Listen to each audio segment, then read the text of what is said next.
Sunday সাসপেন্সের প্রধান উদ্দেশ্য শ্রোতাদের বিনোদন, কোন ধর্মীয় সম্প্রদায় বা ব্যক্তিগত ধর্মীয় বিশ্বাসকে আঘাত করা নয়।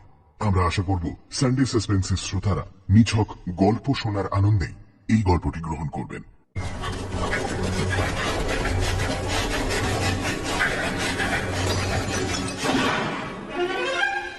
সানডে সাসপেন্স শুধুমাত্র radio Mirchi 98.3 FM A. It's hot. Bangla সাহিত্যের রোমাঞ্চকর কিছু গল্প দিয়ে সাজানো আমাদের এই বিশেষ নিবেদন সানডে সাসপেন্স। সানডে সাসপেন্সে আজ আপনার জন্য বিশেষ আকর্ষণ। গল্পটা মন দিয়ে শুনুন। গল্পের ফাঁকে ফাঁকে আপনার জন্য থাকবে প্রশ্ন। প্রশ্নের সঠিক উত্তরদাতাদের মধ্যে থেকে একজন লাকি উইনার পেয়ে যাবেন আশা অডিও তরফ থেকে Sunday suspense volume 2 Feluda special double CD pack. গত সপ্তাহে কন্টেস্ট উইনারদের নাম ঘোষণা করা হবে আজকের গল্পের ঠিক শেষে। আমাদের আজকের গল্পটি প্রাপ্তবয়স্কদের জন্য। মদ্যপান, ধূমপান ও মাদক সেবন স্বাস্থ্যের পক্ষে ক্ষতিকর। এই গল্পের সমস্ত চরিত্র ও ঘটনাবলী সম্পূর্ণ কাল্পনিক। বাস্তবের সঙ্গে কোনো মিল থেকে থাকলে সেটা সম্পূর্ণ অনিচ্ছাকৃত ও কাকতালীয়। সানডে সাসপেন্সে আমরা বিভিন্ন ধরনের সাসপেন্সের গল্প প্রচার করে থাকি। ভূত, গোয়েন্দা, অলৌকিক ইত্যাদি। ভূতের গল্পে অনেক সময় আমরা দেখেছি সেখানে ব্ল্যাক ম্যাজিক, দেবদেবী, ঝাড়ফুঁক, তন্ত্রমন্ত্র ইত্যাদির উল্লেখ থাকে। গল্পের লেখক রোমাঞ্চকর আবহাওয়া বা প্লট তৈরির খাতিরে এগুলো ব্যবহার করে থাকেন, কোন রকম কুসংস্কার বা অযৌক্তিক ভীতিকে প্রশ্রয় দেওয়ার জন্য নয়। আমরা আশা করব সানডে সাসপেন্সের শ্রোতারাও সংস্কার মুক্ত হয়ে খোলা মনে গল্প শোনার আনন্দে এই গল্পগুলি গ্রহণ করবেন।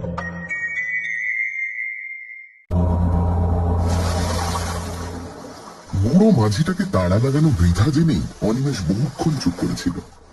তার ফলে মাঝি আর আরোহী দুজনেই হাল ছেড়ে নিশ্চিন্ত হয়ে বসেছে। মাঝির বকাটাই রোগ, এমনকি ভাবভঙ্গি দেখে মনে হচ্ছিল ওইটাই পেশা।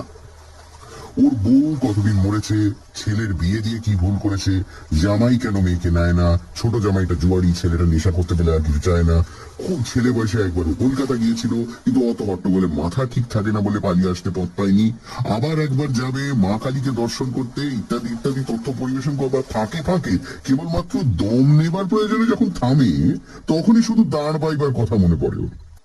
সুতরাং শহরে যাবার বাস যে পাবে না তা অনিমেষ আগেই বুঝেছিল, কিন্তু এমন অবস্থায় যে পড়বে তা কল্পনা করেনি। বাস তো নেই, আশেপাশে কোথাও মানব বসতির চিহ্ন যেন চোখে পড়ে না। নৌকো এসে যেখানটায় ভেড়ে সেখানে বাঁশের মাচা মতো একটা আছে, জাহাজ ঘাটা হলে অনায়াসে যেটি বলা যেত।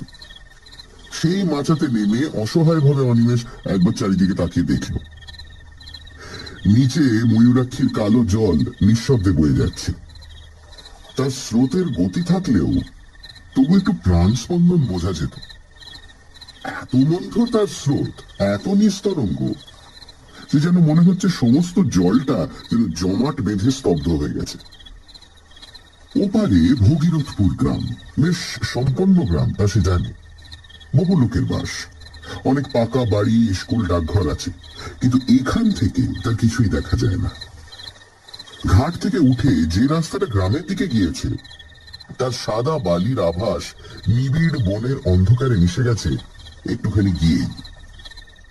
দুদিকে বড় বড় গাছ, কি গাছ তা বোঝা যায় না, কিন্তু তারই অসংখ্য শাখা পল্লব সমস্ত গ্রামটাকে যেন চোখের আড়াল করে রেখেছে। একটা আলোর রেখা পর্যন্ত চোখে পড়ে না। ওপারেই যদি এই হয়, এপারের অবস্থা সহজেই অনুমেয়। এপারে যেদিন সে এসেছিল সেদিন দিনের বেলাও কোনো গ্রাম চোখে পড়েনি। বাসটা এসে একেবারে এই ঘাটের ধারে দাঁড়ায়, যাত্রীরা সবাই ভগীরথপুর চলে যায়। সেদিন অন্তত এমন কেউ ছিল না যে ওপারে কোথাও যাবে। আসার সময় দুদিকে আম গাছের ঘন বন কাটিয়ে এসেছিল, বেশ মনে আছে। হয়তো ছিল কোথাও ঘর বাড়ি, কিন্তু তা ওর চোখে পড়েনি। পারাপারের জন্য একটা খেয়া নৌকা আছে, চওড়া ভেলার মতো প্রকাণ্ড বস্তু, কিন্তু শেষ বাস চলে যাওয়ার পর আর ওপার থেকে কেউ আসবার সম্ভাবনা নেই জেনে সেই ইজারাদারও বহুক্ষণ বাড়ি চলে গেছে নৌকোটা ওপারে বেঁধে রেখে। বাবু ভাড়াটা? তাড়া লাগায় মাঝি। বিহ্বলতা কাটে, কিন্তু যেন আরো ব্যাকুল হয়ে ওঠে অনিমেষ। ভাড়াটা কি রে? এই অন্ধকারের রাত্রিতে আমি এখানে কোথায় থাকবো? তুই তো 1 ঘন্টার রাস্তা 7 ঘন্টা এনে আমাকে এই বিপদে ফেললি। এখন নিদেন ওপারে পৌঁছে দে, দেখি কোথাও একটু আশ্রয় পাই কিনা। এপারে এই জঙ্গলে শেষে কি বাঘের পেটে প্রাণ দেবো? চল ওপারে নিয়ে চল। উঠি লাল্লা বাঙ্কা, উঠি লাল্লা বাঙ্কা। ঠিকই, কেন রে, কি হয়েছে? তার উত্তরে মাঝি যা বলল তার অর্থ হচ্ছে এই: ওপারে অন্য নৌকা গেলে খেয়ার ইজারাদার বড্ড বকাবকি করে, পুলিশে ধরিয়ে দেয়। সুতরাং ওপারে যাওয়া ওর পক্ষে সম্ভব নয়। অনিমেষ তাকে অনেক করে বোঝালো। ওপারে তাকে ধরবার জন্য ইজারাদার যদি বসে থাকতো তো অনিমেষ তাকেই ডাকত। শুধু ইজারাদার কেন, জনমানবের চিহ্ন থাকলেও সে মাঝিকে এ অনুরোধ করত না। কোনো মতে নামিয়ে দিয়ে সে চলে যাক, তাতে যদি কেউ তাকে ধরে তো অনিমেষ তার দায়ী, ইত্যাদি সব কথার উত্তরে সেই একই উত্তর, উঠি লাল্লা বাঙ্কা বাবু, উঠি লাল্লা বাঙ্কা। অনিমেষ তখন রাগ করে বলল, তবে তুইও থাক, আমি তো নৌকোতেই রাত কাটে। আগা উঠিও লাল্লা। শুধু তাই নয়, দাঁড়ের একটা ধাক্কা দিয়ে নৌকোটা খানিকটা দূরে সরিয়ে নিয়ে যাবে। টাকাটি সময় দেন কেন, বাড়ি চলে যাই। তবে টাকাও পাবে না, যা, রাগ করে বলল অনিমেষ। কিন্তু যখন দেখে বুড়োটা সত্যি সত্যি একটা নিঃশ্বাস ফেলে ঘরমুখ হচ্ছে, তখন সে 1 টাকা নোট গলা পাকিয়ে ছুঁড়েই দিল। যা বেটা যা, পথে ডুবে মরিস তো ঠিক হয়, মনে মনে বলে অনিমেষ। ব্যাস, এরপর সব পরিষ্কার। ওপারে ঘন বনের নিবিড় অন্ধকার, সামনে অতল শান্ত জলে তারই রহস্য যেন জমাট বেঁধে, আর এপারে তার চারপাশ ঘিরেও দৈত্যের মতো কতগুলি গাছপালা। সুটকেসটা মাচার উপর পেতে সেখানেই জেঁকে বসলো অনিমেষ। বাঘ ভাল্লুক যদি সত্যি আসে তো জলে ঝাঁপিয়ে পড়তে পারবে, এখানেই খানিকটা তবু নিরাপদ। খড় খড় ঝটপট শব্দ করে কি একটা পাখি উড়ে বসলো মাথার উপর। ভয় পেয়ে চমকে উঠল অনিমেষ। কাছেই কোথায় শুকনো পাতার উপর দিয়ে কি একটা সরীসৃপ চলে গেল বোধহয়। সামান্য শব্দ, তবু বেশ স্পষ্ট। জলের মধ্যে হঠাৎ একটা মাছ ডিগবাজি খায়, ওইটুকু আওয়াজ। কিন্তু অনিমেষের মনে হলো যেন বন্দুকের শব্দ উঠল কোথাও। বিশ্রী লাগছে। তারার আলোতে যতদূর দৃষ্টি চলে বহুক্ষণ ধরে ধরে হাত ঘড়িটা দেখল। মাত্র রাত 9টা। কলকাতায় সবে সন্ধে, কিন্তু এখানে মনে হচ্ছে নিশুতি রাত। এখনো দীর্ঘ সময় তাকে এখানে অপেক্ষা করতে হবে। কখন ভোর হবে, তারপর কখন ইজারাদারের ঘুম ভাঙবে, তবে সে একটু লোকালয়ের মুখ দেখতে পাবে। বাস একটা আসে এখানে সকাল 8টা নাগাদ। সন্ধ্যেতে যেটা এসেছে সেটা কাছাকাছি কোনো গ্রামে থাকে। 7টা নাগাদ এখানে এসে দাঁড়ায়, অর্থাৎ প্রায় 12 ঘন্টা এখন। আচ্ছা, হাঁটলে কেমন হয়? পাশের রাস্তাটা ধরে হাঁটতে থাকলে কি আর গ্রাম একটা পাওয়া যাবে না কাছাকাছির মধ্যে? কিন্তু সেখানে যদি তাকে আশ্রয় দিতে কেউ না চায়, ডাকাত বলে মনে করে। তাছাড়া দুদিকে যা ঘন ঘন বন, যদি বাঘ আসে। মুর্শিদাবাদ জেলায় এসব অঞ্চলে প্রায়ই বাঘ বেরোয়। দরকার নেই বাবা, 10-11 ঘন্টা সময় এরকম করেই কেটে যাবে। ও মশাই, শুনছেন? বাস মিস করেছেন বুঝি? কোথাও আশ্রয় পাননি? অস্ফুট একটা শব্দ করে চমকে ওঠে অনিমেষ, বরং আঁতকে উঠে বলাই ঠিক। কখন নিঃশব্দে কে পেছনে এসে দাঁড়িয়েছে ওই এইটুকু তো টের পাই। সামান্য কুটো নড়ার শব্দের দিকেও তো সে কান পেতেছিল।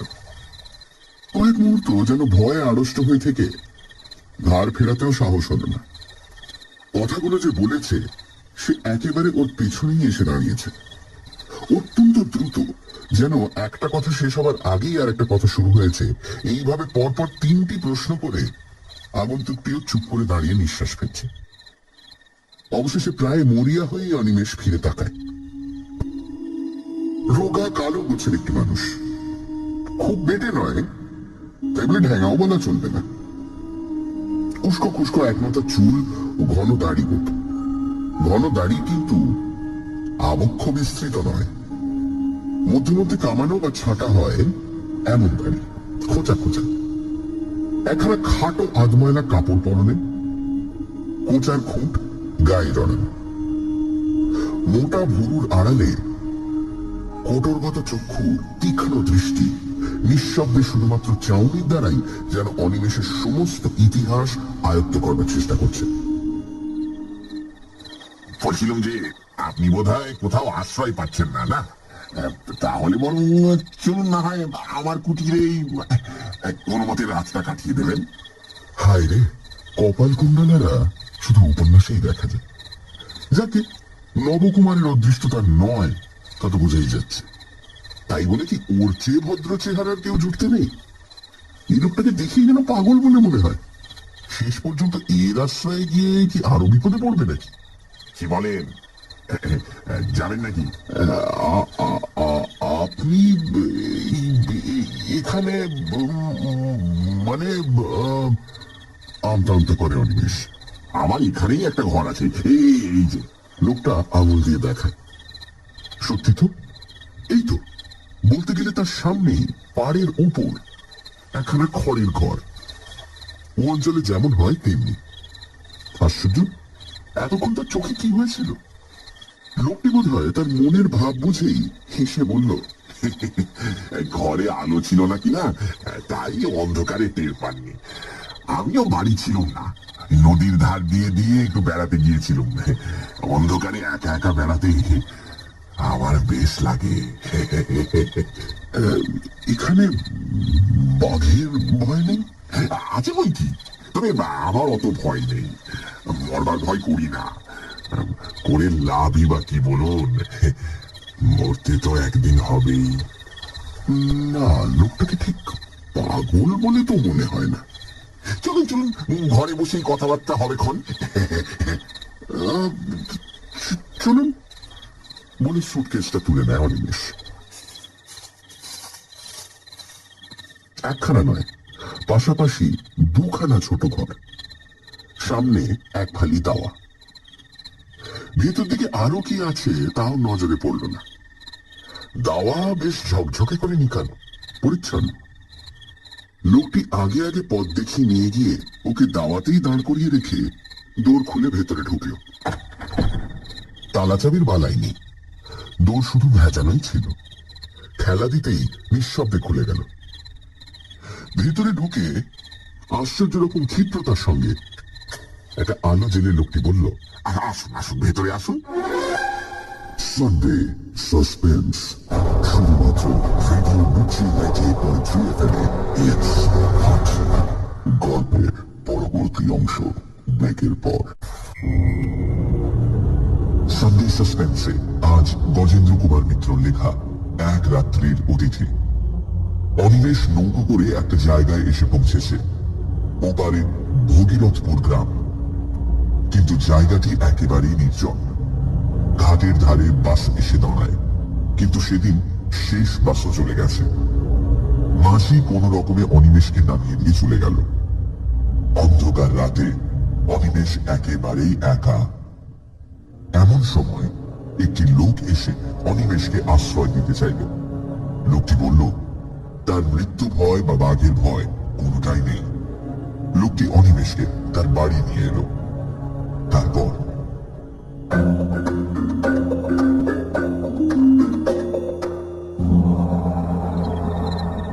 ঘরে আসবাবপত্র বেশি ছিল না। একটা তক্তপোষের উপর একটা মাদুর বিছানো, শয্যা বলতে এই, একটা বালিশ পর্যন্ত নেই। এক পাশে একটি দড়ি টানানো, তাতে খান্দুই কাপড়। তার মধ্যে একটা লাল মেঝেতে জলের মেটে কলসি, একটা কাঁসার ঘটি এবং পিতলের পিল সুজে একটা মাটির প্রদীপ। এছাড়া আর কোথাও কিছু নেই। বসুন, ওই চৌকিটার উপর বসুন। তারপর খানিকটা নিঃশব্দে দাঁড়িয়ে নিজের দুই হাত ঘষে কেন এক রকমের বিচিত্র হাসি হেসে বলল, ভালো বিছানা আমার নেই, ওই সুটকেসটা মাথায় দিয়েই শুতে হবে। আর খাবারও তো কিছু দিতে পারবো না, ঘরে আমার কিছুই নেই। আপনি মদ খান? যেন একটা আকস্মিক উগ্রতা দেখা দেয় ওর প্রশ্ন করবার ভঙ্গিতে। না না, রক্ষা করুন, কিছু ব্যস্ত হবে না আমার জন্য। আশ্রয় পেয়েছি, এই ঢের। ওই আশ্রয়টুকুই যা। বাঘ ভাল্লুকের হাত থেকে তো বাঁচলেন অন্তত। তা আশ্রয় ভালোই, ঘরখানা মন্দ নয়, কি বলেন? বলতে বলতে হেসে উঠে সে। সাদা ঝকঝকে দাঁত কালো দাড়ির ফাঁকে চকচক করে। অনিমেষের যেন ভালো লাগে না ওর ভাবভঙ্গি। আবারও সেই সন্দেহটা মনে জাগে, পাগলের পাল্লায় এসে পড়ল নাকি। আপনি এখানে কি করেন? আপাতত কিছুই না। আচ্ছা বসুন, আমি একটু আসি। মুখ হাত ধোবেন নাকি? ধুতে পারলে ভালোই হতো, কিন্তু অনিমেষের তখন নড়তে ইচ্ছে করছে না। সে বলল, না না, দরকার নেই। লোকটি বেরিয়ে গেল। অনিমেষ স্তব্ধ হয়ে বসেই রইল।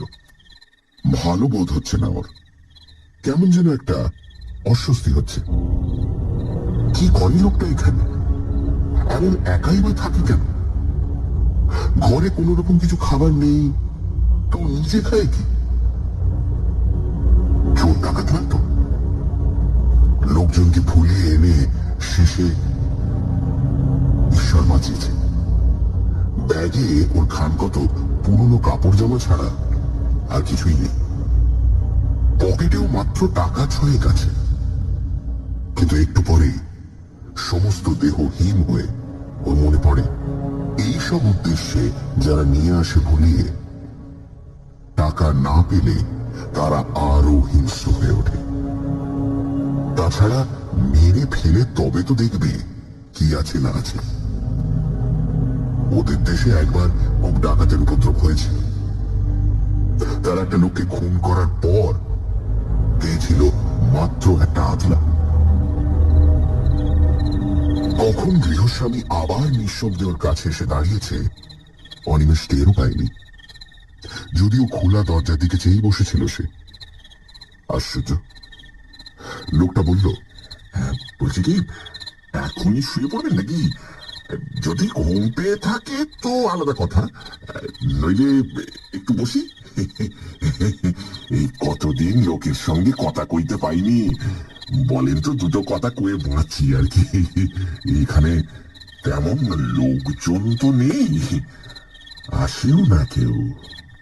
অনিমেষ আবারও পূর্ব প্রশ্নের জেদ টানল।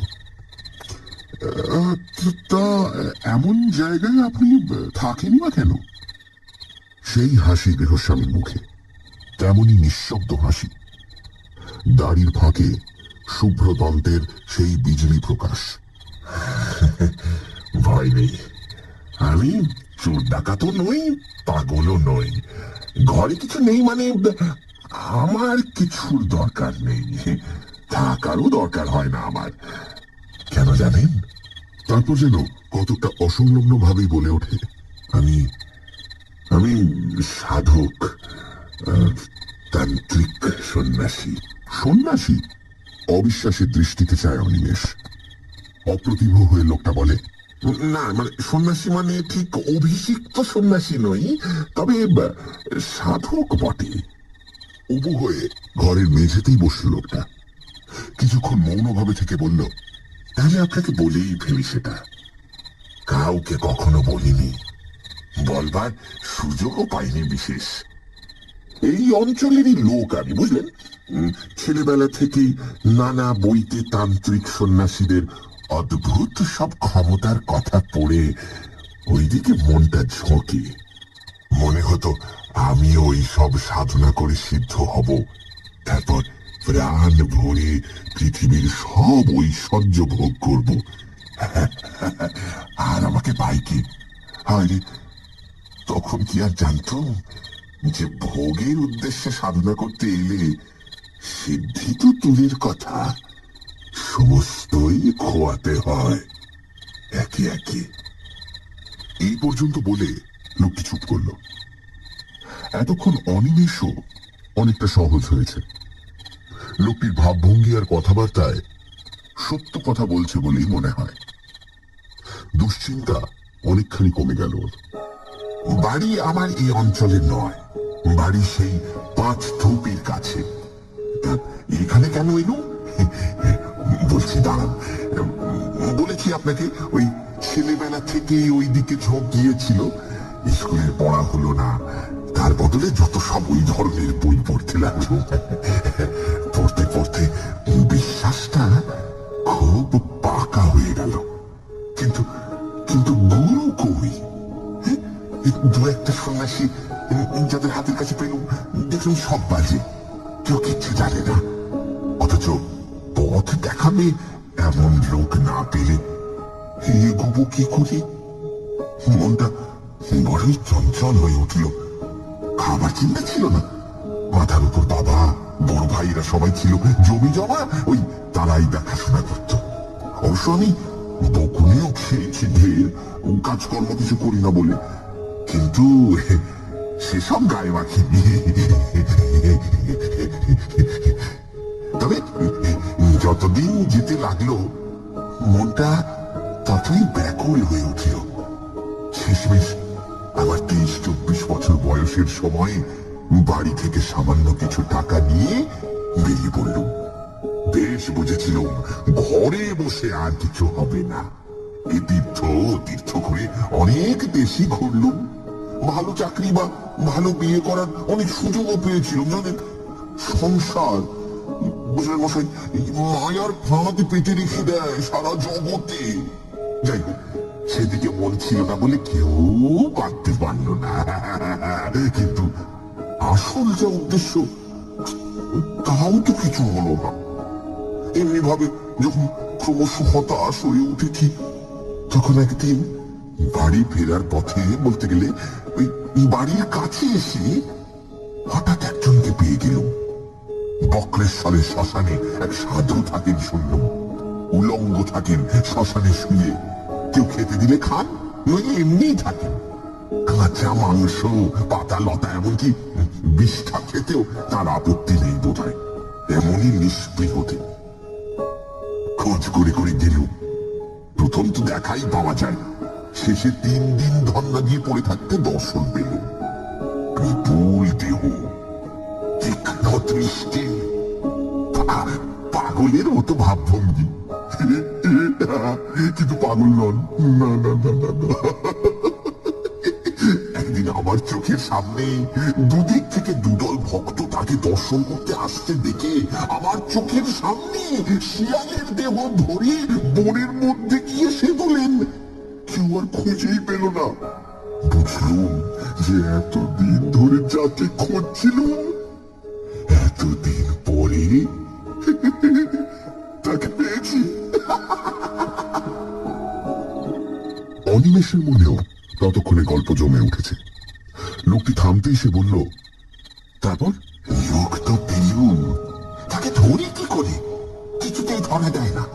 কিছু বলতে গেলে শ্মশানের পোড়া কাঠ তুলে তেড়ে আসে।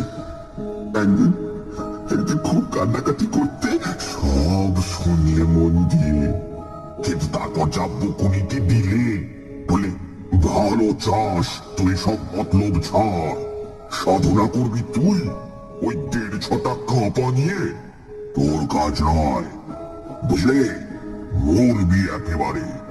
তাছাড়া ভোগ করবার জন্য সব কাজ যে করতে আসে তার একুল ওকুল দুকুল যায়। ঘরের ছেলে ঘরে ফিরে যা, যা বিয়ে থা কর, নিজে নিজেই ভগবানকে ডাক, নয়তো কুলগুরুর কাছে দীক্ষা নিস। অনেক কাকুতি মিনতি করলাম, বাবার আর দয়া হলো না। আমি কিন্তু মশাই হাল ছাড়লুম না। আমার তখন যে চেপে গেছে কিনা ওইখানেই পড়ে রইলুম, বলতে গেলে না খেয়ে দে, আর গোপনে ওর দিকে নজর রাখলাম, যদি আসল প্রক্রিয়ার কিছু হদিশ পাই। বুঝলেন না, এতদিন কি আর বৃথাই এ লাইনে ঘুরেছি? আসল মানুষ না পাই, ওদের ভেতরের কথা কিছু কিছু জেনেছি বই কি। তারপর হলো কি মশাই, আরো 2-1 সাধক আর ভৈরবী ওখানে এলো বাবার সঙ্গে দেখা করতে, গোপনে এলো। কিন্তু আমি তো ওইখানেই পড়ে থাকি, আমাকে এলাবে কি করে? পর পর কদিন ওদের চক্র বসলো, আমি তাও দেখলুম। মনে হলো যে আর কি সব শিখে গেছি। ওখান থেকে রওনা হয়ে আর বাড়ি ফিরলুম না। নির্জন স্থান, অথচ শ্মশান, লোকালয় কাছে, এইরকম খুঁজতে খুঁজতে এসে পড়ল। পথে নলহাটিতে একজন তান্ত্রিকের কাছে দীক্ষাও নিয়ে নিলুম। ও মশাই, এলুম তো এখানে, কিন্তু সাধনা আর হয় না। প্রথম দিন থেকে বিঘ্ন, উপকরণ ছুটে তো দিন পাই না, দিন পাই তো উপকরণ নেই। শেষে শেষে অনেক কৌশল করিয়ে অনেক নিচে নেমে যদি বা সব জোগাড় করলুম, এই মঙ্গলবার অমাবস্যার রাত পেয়ে যেমন আসন করে বসেছি, কি বিঘ্ন, কি বিঘ্ন! উফ, ধ্যানে মন দেব কি, কিছুতে মনই স্থির করতে পারি না। এখন এটা বাসের রাস্তা হয়ে শ্মশান এখান থেকে সরে গেছে। আগে এখানটাতেই শ্মশান ছিল। এই যে, এই যে, এখন যেখানে ঘর দেখছেন, এই যেখানে আমরা বসে আছি, এইখানে সেদিন আসন করে বসেছিল। নিজের অজ্ঞাতেই অনিমেষ যেন একটু সরে বসে। তারপর বলে, আচ্ছা, বিঘ্ন কি রকমের? ভয় পেলেন? শুনেছি তো এরকম সাধনায় বসলে প্রথম প্রথম নানা রকমের ভয় দেখায়, কিন্তু সেটা শুধুই পরীক্ষা করার জন্য। আপনিও তো সেরকম শুনেছিলেন নিশ্চয়ই, তবে ভয় পেলেন কেন? হাসল লোকটা আবারও। কাউকে ছেলে মানুষই করতে দেখলে বিজ্ঞ মানুষেরা যেমন হাসে, কতকটা তেমনই হাসি। বলল, জানে তো সবাই, কিন্তু শোনা এক জিনিস আর অভিজ্ঞতাটা আর এক।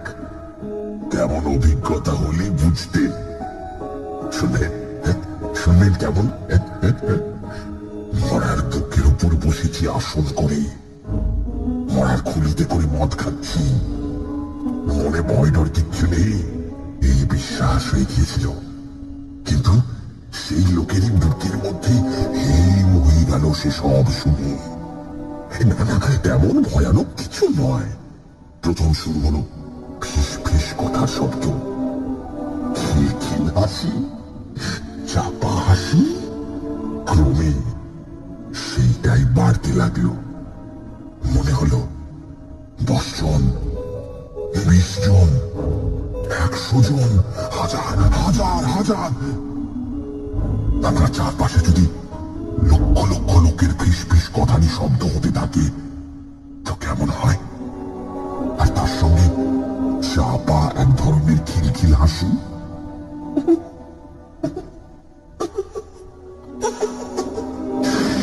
তবু আমি স্থির হয়ে আসনেই বসে রইলুম, নড়লুম না।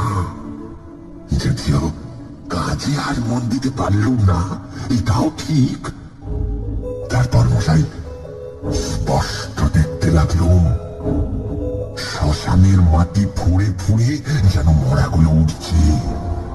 কত কাল থেকে মরেছে সব, কত হাজার হাজার বছর ধরে। এক একজনের বিভৎস চেহারা, রোগী যন্ত্রণায় বিকৃত মুখ, কেউ বা খুন হয়েছিল, কেউ বা ঠ্যাঙাড়ির হাতে প্রাণ দিয়েছে, কেউ বা গলায় দড়ি পড়া। ঠিক সেই অবস্থায় উঠেছে, তেমনি গন্ধ কাটা কিংবা হাড়গোড় ভাঙা অবস্থায়। সকলেরই মুখে রাগ, চোখের দৃষ্টিতে আগুন। তারা সবাই আমার দিকে আঙুল তুলে শাসাতে লাগলো, পাপিষ্ঠ, তুই এখানে কেন? শ্মশান অপবিত্র করতে এসেছিস? চলে যা, দূর হয়ে যা।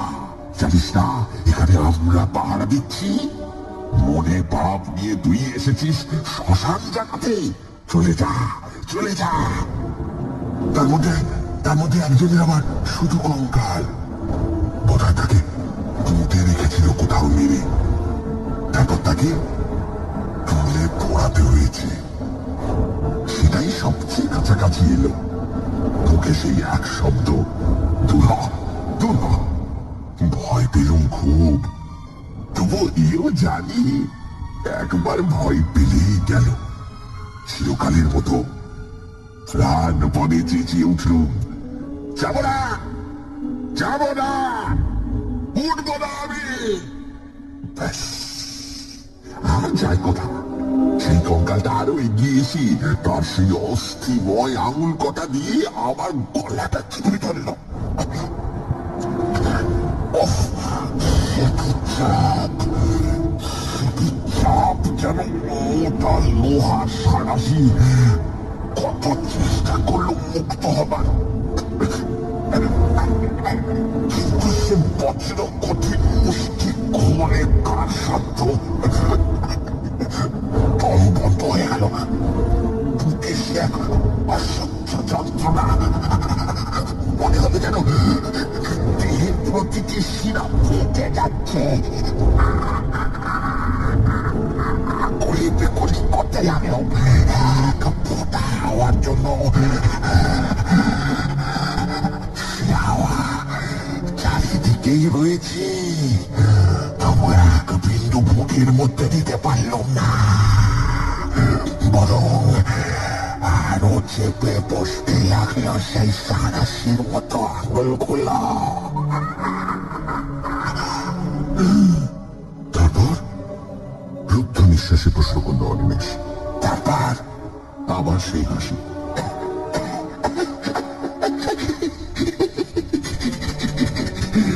তারপর আর কি? মুক্তি। সেই থেকে ঘুরে বেড়াচ্ছি এখানে, কাজ নেই, কামাইও নেই, জায়গাটার মায়া ছাড়তে পারি না। সবচেয়ে কষ্ট হয় কথা কইবার লোক নেই বলে। কিন্তু কথা কইতে গিয়েও একটা অজ্ঞাত আতঙ্কে অনিমেষের যেন গলা কেঁপে যায়। আপনি মুক্তি পেলেন কি করে? তা আমিও জানি না। এক সময় দেখলুম যে আমি দাঁড়িয়ে রয়েছি আমারই ভূতপূর্ব আশ্রয়, অর্থাৎ কিনা দেহটার পাশে। যারা এসেছিল তাদেরও তো কাজ শেষ, তারাও সব যে যার মিলিয়ে গেছে। এক কথায় সব কিছুর শান্তি। তার মানে কি? আপনি কি বলতেছেন যে আপনি তখন মারা গেছেন? আপনি কি মরা? সানডে সাসপেন্স শুধুমাত্র video Mirchi 98.3 FM A. It's hot. Animesh শুনছে জনৈক সাধকের আত্মজীবনী। সে নিজের মুখেই বলছে যে সে চোর, ডাকাত বা পাগল কোনোটাই নয়। তান্ত্রিক সন্ন্যাসী হবার বাসনা নিয়ে লোকটি বাড়ি ছেড়েছিল। তারপর এক সাধুর সংস্পর্শে এসে নানা রকম সাধনা করতে শুরু করে এবং একদিন রাতে তার সাধনার সময় শ্মশানের মাটি ফুঁড়ে ভয়ঙ্কর আত্মারা উঠে আসে। একটি কঙ্কাল তার গলা চেপে ধরে এবং তারপর সে সম্পূর্ণ মুক্তি পেয়ে যায়।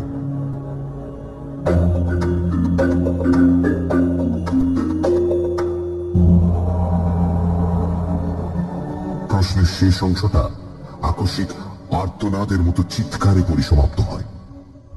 কিন্তু প্রশ্ন সে করছে কাকে? কেউ তো নেই, শুধু সে একা বসে আছে ঘরে।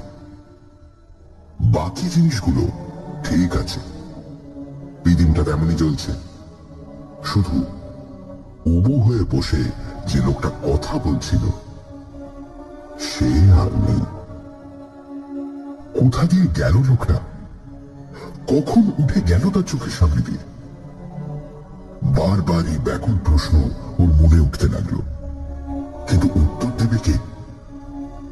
খানিক পরে আসল প্রশ্নটা আবার প্রবল হয়ে উঠল। তাহলে কি লোকটা যা বলে গেল তাই সত্যি? ও লোকটা মানুষ নয়, অশরীরী, বিদেহী আত্মা। খাবার কিছু লাগে না ওর, বলেছিল বটে। মরবার ভয় নেই। গায়ে কাঁটা দিয়ে ওঠে অনিমেষের। কিন্তু সে শিক্ষিত ছেলে, বিজ্ঞান পড়া ছেলে, এই সব মিথ্যা কল্পনা, আত্মসম্মোহন বলেই জানে। সে বিশ্বাস করবে না এই কথা যে বিংশ শতাব্দীর মধ্যভাগে বসে সে ভূত দেখেছে। আচ্ছা, পেছনে ছায়া পড়েছিল কি ওর? মনে করবার চেষ্টা করে অনিমেষ। সত্যি কি না লোকটা তার সঙ্গে তামাশা করেছে? আগে যা ভেবেছিল তাই?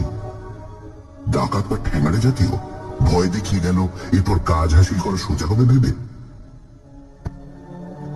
মনকে প্রবোধ দেয় সে, এইটা হওয়াই সম্ভব। ভূত হলে আলোয় থাকবে কি করে?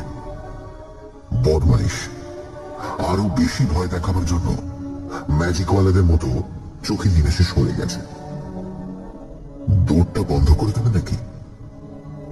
দেওয়াই উচিত। পালাবে কোথায়? যাবে এই অন্ধকারে? আরো তো ওদের কবলে গিয়েই পড়তে হবে। সে দেখতে পাবে না ওদের, ওরা দেখবে। তার চেয়ে দূর বন্ধ করে বসে থাকা মন্দ নয়। যা হবার হবে। আলো তো থাকবে এখানে, লোকগুলোকে চোখে দেখা যাবে। অনিমেষ অতি কষ্টে উঠে দাঁড়ালো। হাতে পায়ে যেন জোর নেই।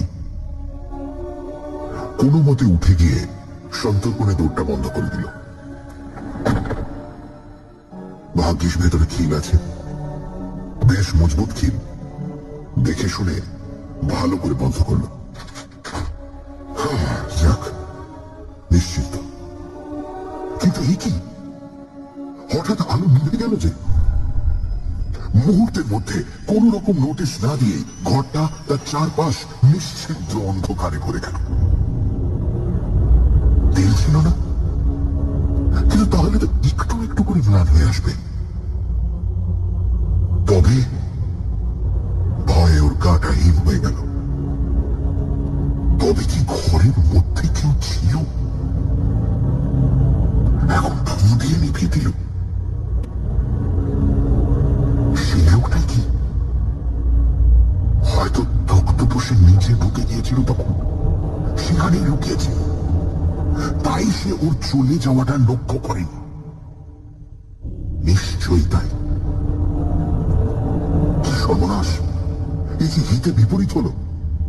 ওদের হাত থেকে বাঁচতে গিয়ে একেবারে ওদের মুঠোরই মধ্যে এসে পড়লো। পকেটের দেশটাই পর্যন্ত নেই, যতদূর মনে পড়ে ব্যাগও নেই। ব্যাগটাই বা কোথায়?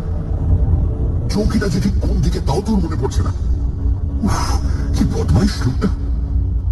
ক্ষুব্ধ স্বরে, হয়তো বা একটু ভীত কণ্ঠেই অনিমেষ বলে উঠল, কে কে ওখানে? আলো জ্বালো বলছি শিগগির, নইলে নইলে ভালো হবে না। দেখিয়ে দেবো মজা। কি হলো, জানালে না? নিস্তব্ধ চারিদিক। কোথাও একটা জনপ্রাণী আছে বলে মনে পড়ে না। রহস্যময় সুগভীর স্তব্ধতা। ঘরে কি জানলা ছিল? তাও তো মনে পড়ছে না। জানলা খুলে দিলে তবু একটু তারার আলো আসে। অনেকক্ষণ চুপ করে দাঁড়িয়ে থেকেও জানলা কোন দিকে মনে পড়ল না। আচ্ছা, একটু এগিয়ে গেলেই তো দেওয়াল। হাতড়ে দেখতে দোষ কি? পরক্ষণই মনে পড়ল, আরে আচ্ছা বোকা তো সে, দৌড়টাই তো রয়েছে, খুলে বেরিয়ে পড়লেই তো হয়। ঘরের অন্ধকারের চেয়ে বরং বাইরের অন্ধকার ভালো, তারার আলো আছে। কিন্তু ব্যাগটা থাকে, প্রান্ত বাঁচুক। যেদিকে দৌড় দিয়েছেই মাত্র সেদিকেই হাত বাড়ানো। ওই সে দরজা, অথচ ও তো সবে দরজা বন্ধ করে এপাশ ফিরেছে আর আলো নিবেছে। তবে কেউ দিক ভুল করেছে? এদিকে দরজা ছিল না। আন্দাজে আন্দাজে এগিয়ে যায় সে। এইটুকু তো ঘর, দেওয়াল পেলে দেওয়াল হাতড়ে হাতড়ে ঘুরলেই দরজা পাবে। তবু ভয় হচ্ছে ও লোকটা না এই সুযোগে পেছন থেকে মেরে বসে। কিন্তু উপায়ই বা কি? এদের কবলে যখন এসে পড়েছি, মরিয়া হয়ে এগোয় অনিমেষ। এক পা করে যতটা সম্ভব নিঃশব্দে এগোয়। 1 2 3 4 5 6 7। দেখি এই যে 20 পা হয়ে গেল। ঘরটা যতদূর আন্দাজ হয় 10-12 ফুটের বেশি হবে না লম্বায়। নিহাতি ছোট্ট ঘর, অথচ 20 পা মানে অন্তত 15 ফুট। আরো 2 পা, আরো 10, আরো 20। এই কি সে মাঠে চলেছে নাকি? সেরকম হলো 40 পা চলার মতো ঘর তো নয়। কোনাকুনি হাঁটছে, তাতেই বা এত দূর হবে কেমন করে? তবু আরো কয়েক পা যায় সে। হয়তো চলতে চলতে তখন গতি বেগে গিয়েছে। সোজা হয়ে হাঁটে আরো খানিকটা। না, তবু দেওয়াল নেই। রহস্যময়, অন্ধকার, অনন্ত শূন্যতা। বাইরের মুক্ত শূন্যতা নয়, 4 দেওয়ালের চাপা, তবু তা অনন্ত। এইবার কপালে ঘাম দেখাতে আমি এসে।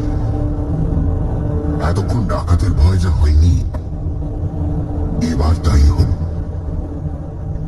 পা দুটো কাঁপতে লাগলো থরথর করে, একেবারে যেন ভেঙে এলো। অসহায় ভাবে সেইখানেই বসে পড়ল সে।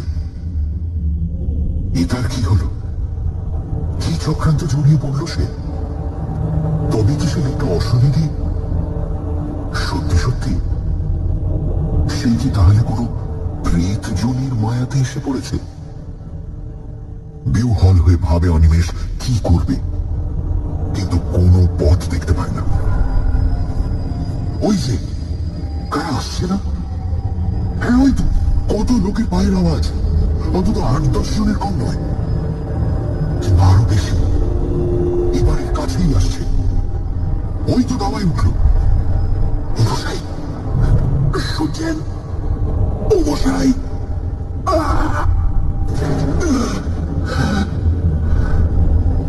গলা দিয়ে স্বর বেরোল না। ডাকা শুকিয়ে গিয়েছে, গলা কাঠ।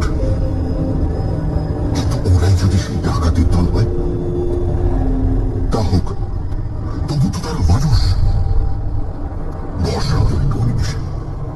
তাহলে অন্তত এটা প্রীতির মায়া নয়। আহ, বাঁচা গেল। হ্যাঁ, ডাকাতি।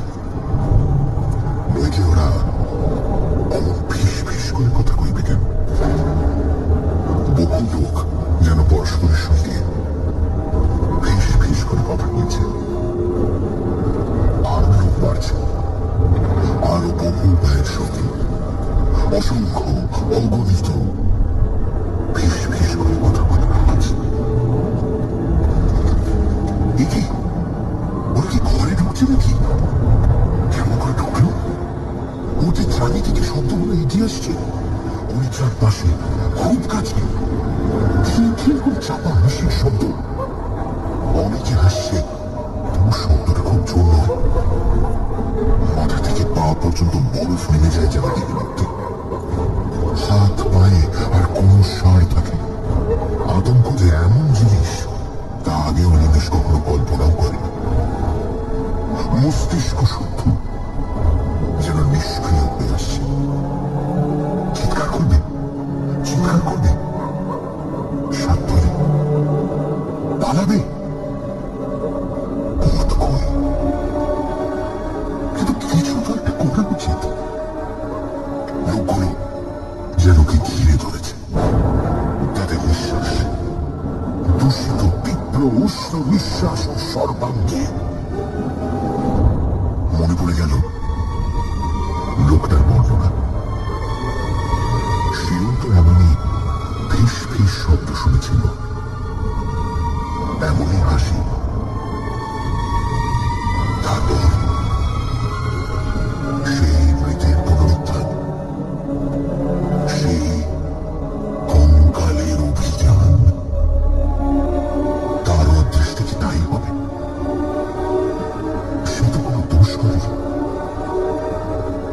সাধনা করতে আসেনি সবের বুকের উপর চড়ে?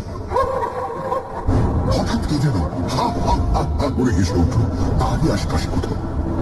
তীক্ষ্ণ চড়া গলার সে হাসি, মনে হলো যেন তার পাশে অন্ধকারকে বিদীর্ণ করে ছড়িয়ে পড়তে চাইছে। আবার চারিদিকে দেওয়ালে ধাক্কা খেয়ে ফিরে আসছে তারই চারিদিকে। বহুক্ষণ ধরে যেন এই হাসির শব্দ ধ্বনিত আর প্রতিধ্বনিত হতে লাগলো তাকে ঘিরে। বিশ্ব তীক্ষ্ণ একটা উপহাসের হাসি। সে হাসির জাল যেন তাকে চারিদিক থেকে ঘিরে ধরেছে। আর নিস্তার নেই। প্রাণপণ চেষ্টায় মরিয়ার মতো চিৎকার করে উঠলো একবার অনিমেষ, হে ভগবান, এ কি করলে? সত্যি তো, ভগবানের কথা তো তার মনে ছিল না। তাকে তো সে ডাকেনি। হে ভগবান, হে হরি বাঁচাও, হে রামচন্দ্র। আর কিছু মনে এলো না তার। গায়ত্রী মনে আছে কি? হ্যাঁ আছে। পৈতৃকা কোথায়? সুগভীর ক্লান্তি আর অসহতন্দ্রায় চৈতন্য শিথিল হয়ে আসে তার।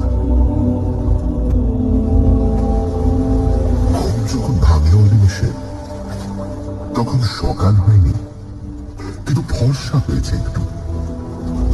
খানিকটা সময় লাগলো তার সবটা মনে করতে। তারপর ধর্মড়িয়ে উঠে বসে ভালো করে চেয়ে দেখলো যে সেই বাস দাঁড়াবাড়ি ফাঁকা জায়গাটার মধ্যে ঘুমিয়ে পড়েছে কখন। সুটকেসটা খানিকটা দূরে একটা গাছতলায় পড়ে আছে। আরে সেই ঘর, সেই ঘরটা কোথায় গেল? যত দূর দৃষ্টি যায় কোথাও কোনো ঘরের চিহ্ন মাত্র তো নেই। সে কি বাস থেকে নেমে সেখানেই ঘুমিয়ে পড়েছিল? তাই হবে হয়তো, হয়তো সবটাই ও স্বপ্ন।